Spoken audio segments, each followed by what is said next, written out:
Նախորվա խորհրդով պայմանավորված այցելել եք Ծիծեռնակապել, ձեր դիրքորոշումը, մոտեցումը։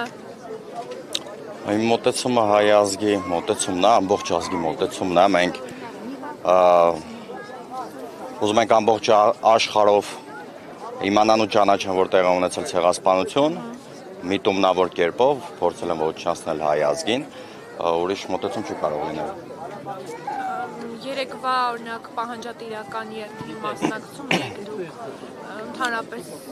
Երեկվա կոնկրետ երեկվա մասին է խոսքը։ Երթը ջահերով երթը ավանդական որ։ Ես եղել եմ երեք գիշերը այստեղ, ջահերով երթին չեմ մասնակցել, բայց բնականաբար կիսում եմ հայ ազգի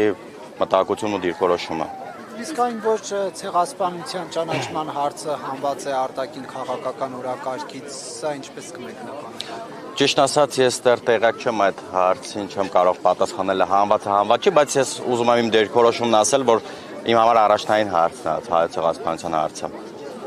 Եթե հարցը ինձ վերաբերում, ես իմ մասին կարող եմ ասել։ Իսկ որպես Հայաստանի Հանրապետության քաղաքացի իշխանությունների կողմից նման մոտեցում է ձեզ համար։ Ես դրան չեմ կարող պատասխանել, որովհետև իրոք ասում չեմ տիրապետում հենց այդ հարցին, դրա հետ կապված չեմ կարող ոչ մի բան ասել, բայց ինձ թվում է, որ Նիկոլ Փաշինյանի խոսքը ես լսեցի մի քանի օր առաջ էր, ասաց, որ հայ ցեղասպանության ժխտումը որևէ հայ քաղաքացու ներկայացի կողմից դա քրեորեն պատժելի է։ Ես դա լսեցի, որ ինձ թվում է Նիկոլ Փաշինյանի կողմից դա եւս կարևորագույն հարց է։ Ադրբեջանում գերիներ ունեք ներկայացնում նրանց վիճակի մասին, դեր անհանգստությունները, եւ ինչ եք կարծում ի վերջո, ինչպես հանդիսացվի գերիների հարցը։ 20 թվականին Արցախում, 23 թվականին նաեւ ինչպես կբնորոշեք, միթե դա եւս ցեղասպանություն չէր։ Այդ ժամանակ ես եղել եմ պատանդի կարգավիճակով, Ադրբեջանում եմ եղել, ուզում եմ ասեմ, որ դա այո, իմ համար եւս ցեղասպանությանը հավասար մի բան է, որ տեղահանվեցին մեր արցախցի հայրենակիցները Արցախից ամբողջությամբ, իմ համար դա անընդունելի է, թերևս չգիտեմ ինչ քաղաքական գործընթաց կլինի այդ ուղղությամբ, իմ դիրքորոշումը այն է, որ դա չպետք է տեղի ունենար, դա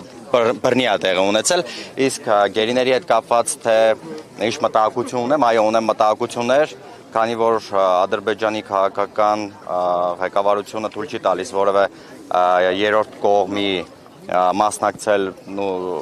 հետևել ինչպես են մեր գերիները, առողջական վիճակը, որովհետև ես գիտեմ, որ այնտեղ բժշկական միջամտությունը 0 մակարդակի վիճակում է, չենք ունեցել նորմալ բժշկական հետևողական չեն եղել, ասեմ, որ իրիկունը 6-ից հետո, երեկոյան ժամը 6-ից հետո առհասարակ բացակայում բժշկություն չկա այնտեղ, նույնիսկ մի հատ բուժքույր չկա, եթե մեկ հետ մի բան լինի, ոչ մի միջամտություն բժշկական չի լինելու,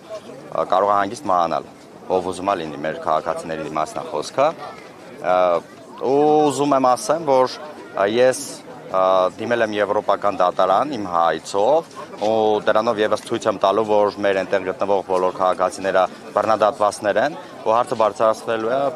բոլոր բարձր մակարդակներում դրսի մասնա խոսքը։ Ես դա հիմա չեմ ասում ոնց եմ անելու ինչպես, բայց այդ գործընթացը տեղի է ունենում հիմա։ Հայցի հիմքը ո՞րն է, մասնավորապես ձեր անձի հետ կապված այնտեղ պահվելու։ Իմ անձի հետ կապված, որ տեղի ունեցել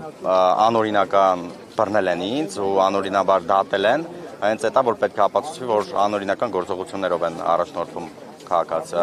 պետական ղեկավարները Ադրբեջանի։ Դա ձեր անձի մակարդակով, որ ասում եք եվրոպական դատարան եք դիմել, իսկ պետության մակարդակով այսօր արված քայլերը ձեզ հույս տալիս են, որ այնտեղի մեր հայրենակիցները ի վերջո կազատվեն պատանդի կարգավիճակից։ Հույսի պահով ասեմ, որ հույս տալիս եմ, բայց դա բավարար չի, որովհետև մեր միասնական ժողովրդի խոսքը եւս մեծ ուժ ունի ու մենք պետք է պահանջենք ժողովրդով ազգով պետք է պահանջենք։